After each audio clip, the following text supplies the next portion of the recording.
gaming that guy is upset because light exists. Hi everyone, All Things D&D is back with another story. People that go out of their way to build the most overpowered characters aren't really my cup of tea.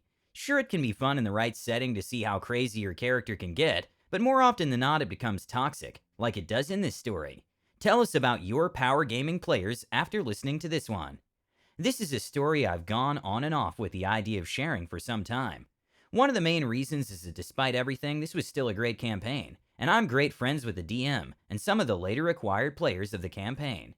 This group, like many formed from online LFG groups, would host an ever-constant hemorrhage of players, although very few were true horror stories. That is except one, who had somehow managed to stay in the campaign up to nearly the end. I've been meaning to write a story about the whole campaign, stuck with the secret that guy, but I found it much easier just to highlight the main incident that exposed him.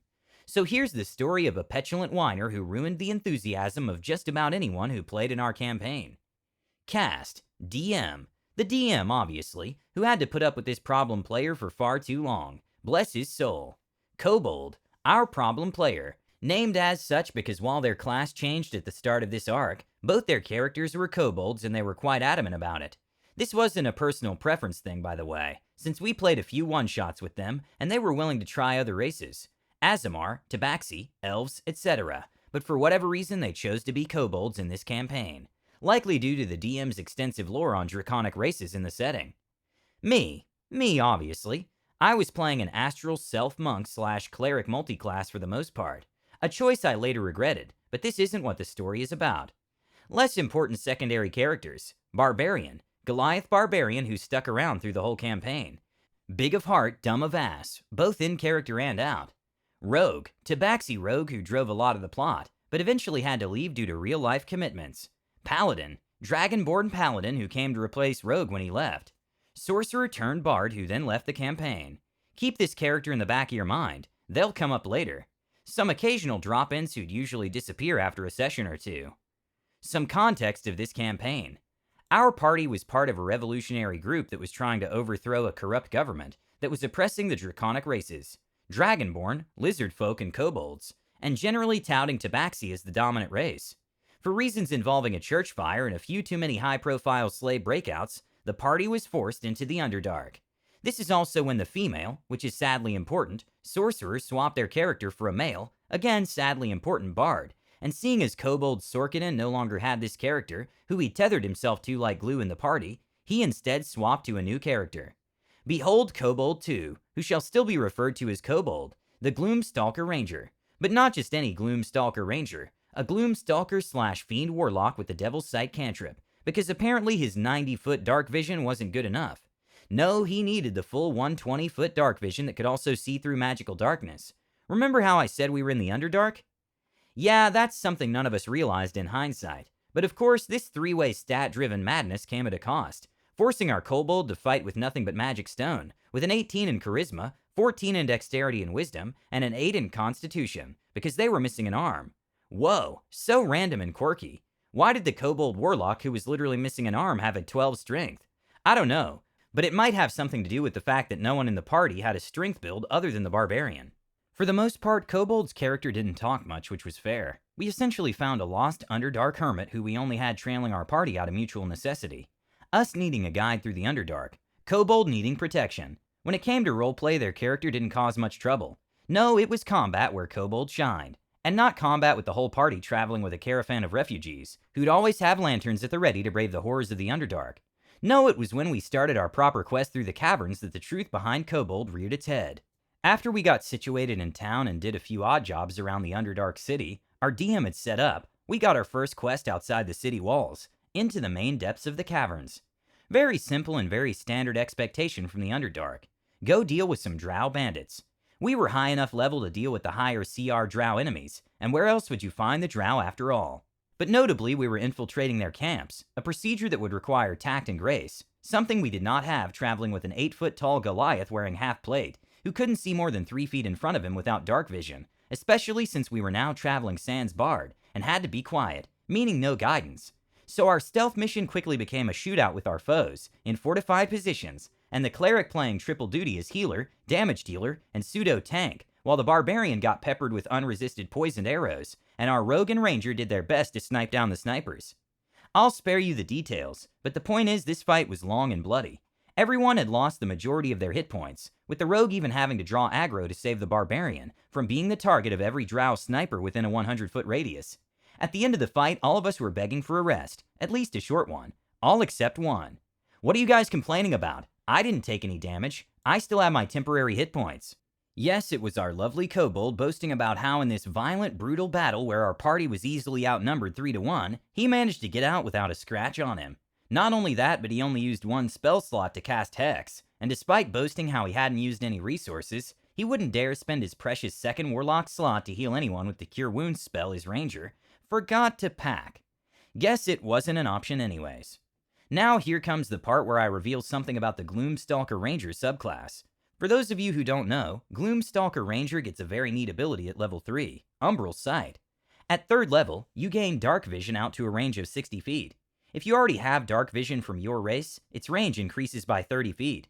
You're also adept at evading creatures that rely on Dark Vision. While in darkness, you're invisible to any creature that relies on Dark Vision to see you in that darkness. Drow, when fighting in the dark, are very clearly relying on Dark Vision. This means that our lovely kobold was permanently invisible, as long as he didn't play stupid and reveal himself to the enemy. And our kobold was sure to play safe, oftentimes skipping out on attacks in favor of taking the hide action, while, permanently invisible. Oh, and if the drow ever cast darkness to try to make themselves harder to hit, why, kobold just so happened to have Devil's Sight. Now, I wouldn't dare try to suggest that kobold made his unique and quirky ranger and warlock multiclass to be specifically tailored to fight in the Underdark, and nowhere but the Underdark, but he sure did make it seem like that was the case. Throughout the entire drow fight, while the rest of the party were modeling for the next issue of Knitter's Digest, which was going to publish a special edition on pincushions, our kobold made a specific point to bragging about how the enemies couldn't see him, how he was permanently invisible, and you can't target a creature you can't see, so they can't shoot me. Oh, and how invisible creatures also have advantage on all their attacks. Just in case pack tactics wasn't cutting it for him, while the rest of us evaded fire, he evaded what few lanterns the drow had, making sure he danced around the battlefield taking as little damage as possible, which for a permanently invisible kobold meant no damage. While we still took our short rest, kobold's second spell slot be damned, because I wasn't about to spend all of my spell slots pumping Cure Wounds into the barbarian. After all, I had already used most of them by this point. We then continued on to find another smaller drow patrol camp set up, huddled around a campfire as they cooked their meals. And kobold. Why is there a campfire? DM. They're cooking something over it while looking ahead. Seeing as you, kobold. They're drow. They don't need light to see. Why would they have a light? It's just giving away their position. We can't attack them. They'll see us in the light. Let's wait for them to put out the campfire and get the element of surprise. Rogue. Dude, I have 60 feet of dark vision, and Barbarian has no dark vision, period. Even if we did, they're drow and they probably know these caves way better than us. We should attack now and use the light so we can at least see who we're fighting. Clearly the DM is throwing us a bone and giving us an easy fight before we're out of the woods. Kobold was outnumbered 3-1 in this argument, so cue a fight with considerably less drow and a considerably more favorable battlefield, where we actually got to use our class abilities. Well, where most of us got to use our class abilities. See, this wicked vile campfire that our DM placed oh so devilishly in the middle of the battleground to thwart our attempts at a sneak attack was radiating 20 feet of bright light and 20 feet of dim light. You know, like the light cantrip. But cue Kobold's moans of, dude, I'm using a sling. This thing has like 30-foot range. Because despite making every attack with advantage, Kobold couldn't have been bothered to take a sharpshooter feat. And whenever he'd be attacked, why are they shooting me and not whatever enemy was closest to them at the time, even if it was the hidden rogue? I'm a tiny kobold. I'm barely a threat. I dump Khan. I can't take damage. Are you trying to kill me? After an easy fight where Kobold got attacked maybe 4 times, and maybe took a total of 14 damage, of his oh-so-minuscule 50 health, the horror, we got to take a proper long rest at the drow camp before continuing our journey. Along the way, we'd be attacked by some local Underdark fauna, to which Kobold was quick to repeat that he couldn't be seen by creatures using dark vision. And behold the trend that anyone with eyes could see, which is probably why I was too oblivious to notice a train barreling down on me.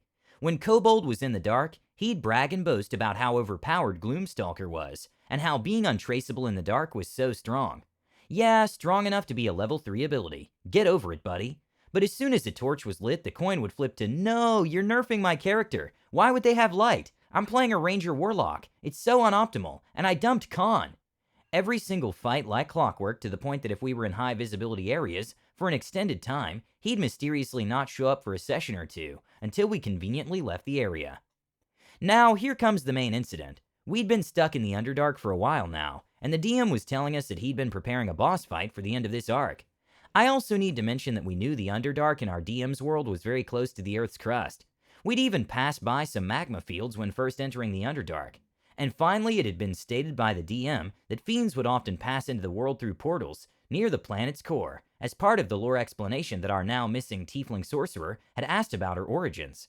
In short, Underdark equals lava. Lava equals fiends. And for those of you who have played Minecraft or understand physics, molten rock equals light. We had been told that the passageway we'd be taking to the capital city would be filled with lava, and advised to pack supplies for such a trip. This basically amounted to getting fireproof clothes, RIP metal armor on our paladin and barbarian, even though the DM said the only armor that was restricted was plate and half plate, and some potions of fire resistance. We left and traveled for a while before eventually coming to a bridge across a field of lava, on which was a devil and two hellhounds, who weren't looking to bargain. So a fight was had with our newfound paladin friend, going 1v1 with a newfound fiendish foe. Our barbarian wrestling two hounds, me dishing out equal parts healing and stunning strikes, and our poor oh-so-powerless kobold left to toss his stones, while bemoaning the godforsaken light that stopped him from having any ability to play the game. Why, our brave hero playing his quirky and odd Ranger Warlock had to use not one but both pack slots in this most grueling combat against the wicked and vile DM. After the fight, we came to a huge set of doors at the end of the bridge, a doorway anyone who's played enough video games would recognize as a boss door. Kobold begged and pleaded to have a short rest to get his precious pack slots back, but the DM pointed out, and everyone else agreed, that we weren't about to short rest in the middle of a lava field some 50 feet away from potential devil portals. So through the door we went, into another lava-filled chamber. We walked in slowly before a giant beast came crashing down from above. A fiendish hound with not one, not two, not even three, but a total of 5 heads. It spoke to us. "Foolish heroes, I know of your quest, and I will not let you stop my master. Your people belong in the dirt, and your uprising ends here." This was our boss the DM had boasted about, a creature of his own design. Basically just a Cerberus augmented to a CR level where it would be a threat, with some smaller Cerberuses, Cerberi, on the ground level to stop us from action economying it to death.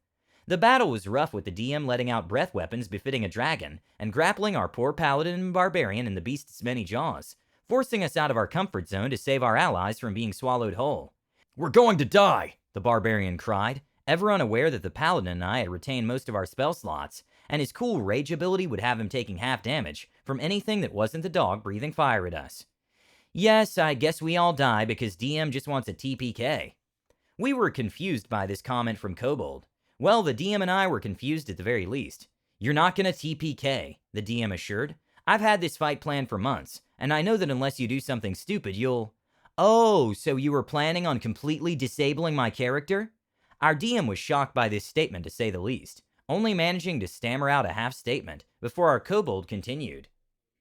"We're in the Underdark, and when we come up to your all-powerful homebrew boss fight, the entire arena is lit up like a stadium for us to die in. All because you're mad that my character's too powerful, so you had to nerf the literal only thing they're good at. I literally can't fight this. I have 8 constitution. If that hits me once, I'm gonna die." My good kobold friend, who demanded that you get 12 strength and 10 intelligence instead of putting either of those numbers into con. Our paladin is wearing a chain shirt above a fireproof vest, so he wouldn't get cooked like a blue-scaled turkey, effectively flushing their AC down the toilet by turning 17 AC splint mail into 14 AC medium armor with 12 dex, and you're the one complaining that your character was nerfed? Our paladin has been a glass cannon, with the only cannon being an extra D8 on his smites. Our barbarian has been kicked 6 ways from Sunday, even with danger sense. I'm holding a fire-breathing hound in one astral hand, while pumping the barbarian full of holy juice with the other, and you're complaining that you don't have advantage on all your attacks because of the unheard-about scientific phenomena of light? You know, except for the fact that you do have advantage on all your attacks because you're a kobold. But cue more moaning from Kobold. Complaints that this lava was a targeted attack against his character, added in at the last second just so he couldn't play.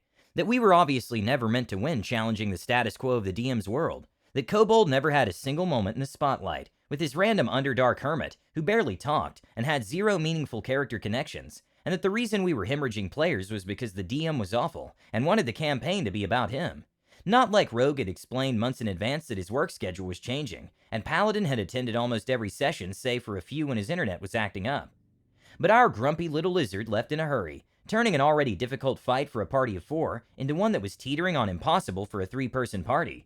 Thankfully, the DM was generous enough to call off the remaining mini Cerberus, under the context that we'd managed to fight them for long enough for them to flee, after which we managed to defeat the final boss. And what irony that our big bad Cerb turned into a gem containing its demonic essence, which the DM had been alluding to Kobold in secret as a quest from his patron, but I guess having to wait 3 sessions or so to complete a foreshadowed task was not nearly enough spotlight for our darkness-obsessed lizard. With the boss killed along with the mood, we called the session there. DM and I had become good friends at this point, and had invited everyone in the D&D group to another Discord server for his friends to hang out and discuss general interests, separate from D&D. It was when I was hanging out in this server a few days later, listening to music bots back when YouTube allowed such a thing, that Kobold joined. I was playing a game in full screen, and didn't know who joined, so I said hello and continued playing my game. A few minutes later, Kobold spoke up.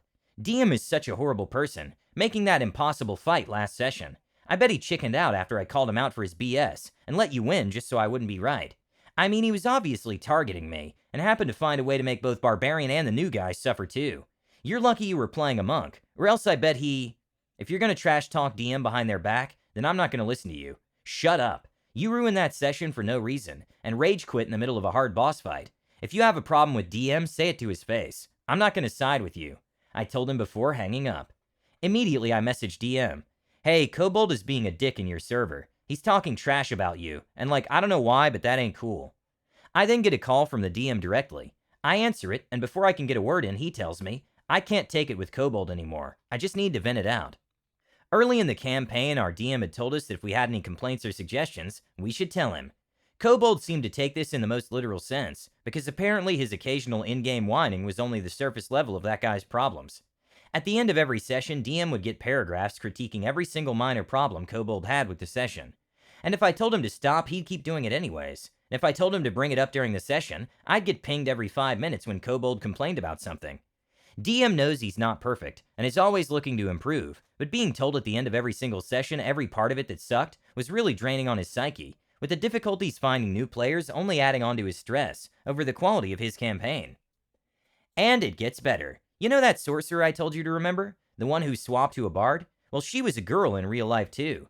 And it turns out our lovely Kobold was simping for her, by making his love-struck Sorkadan attached to her like a newborn child, something that our naive DM tried to politely encourage, by arranging roleplay time between the 2 characters, and also playing wingman for the love-struck LFG simp he'd found for his longtime female friend. And when Sorcerer found an easy way to get her character out of the picture, by literally faking her own death in-game, which I find funny, to play the most sexually unappealing character she could think of, a bearded male dwarf who'd make crude jokes and talk about eating Underdark bugs to survive, the simping stopped in character to be replaced with out-of-character unsolicited DMs, which eventually resulted in Sorcerer, turned Bard, blowing up at the DM publicly, which I thought was the main source of his recent uncertainty about his campaign. But it turns out that the player I thought was being the problem player was being forced to act that way, due to the real problem player of the story. The end of this story is rather uneventful. Kobold was kicked after that whole shit show, obviously, as the DM finally decided it wasn't worth everyone's headaches to try to be nice to that guy. We took a brief hiatus for the DM to find some players to fill the empty slots, and we eventually continued the campaign, with a new player who was ironically enough both a rogue and a kobold for some return to form. Oh, and we also had a warlock who showed up for an entire 3 sessions. We ended the campaign with only 2 original players and 1 original PC, due to my penchant for swapping out characters, resulting in the only OG PC being our beloved big of heart, dumb of ass Goliath Barbarian. The DM started a new campaign along with me and our new kobold rogue friend, who was better than our old kobold friend in most every way. He'll never replace the Tabaxi rogue in my heart, though. Paladin joined us in the new campaign, as well, before being banished to the land of horrible internet connection. And while neither Barbarian nor Sorcerer joined us in the new campaign, they still maintain a good relationship with the DM. As for our kobold Gloomstalker Ranger, none of us have seen him in a long time. He's out of the DM's life, and promptly blocked from mine, and likely Sorcerer's life too. Some say that he was forced outside to touch grass, after simping for tiefling sorcerers too much, and perished in the sunlight. Nothing but a faint complaint on the wind of how he couldn't get advantage under this blaring ball of fire that the DM had put into the sky just to spite him. A final whispered complaint about his 8 in IRL constitution, the last thing the world ever heard of him. Power gaming and simping. Name a more powerful combination of cringe. Please let us know what you think and comment below. Don't forget to subscribe to our channel, All Things D&D. Our videos are posted every 5 days, so stay tuned for more amazing Dungeons & Dragons content.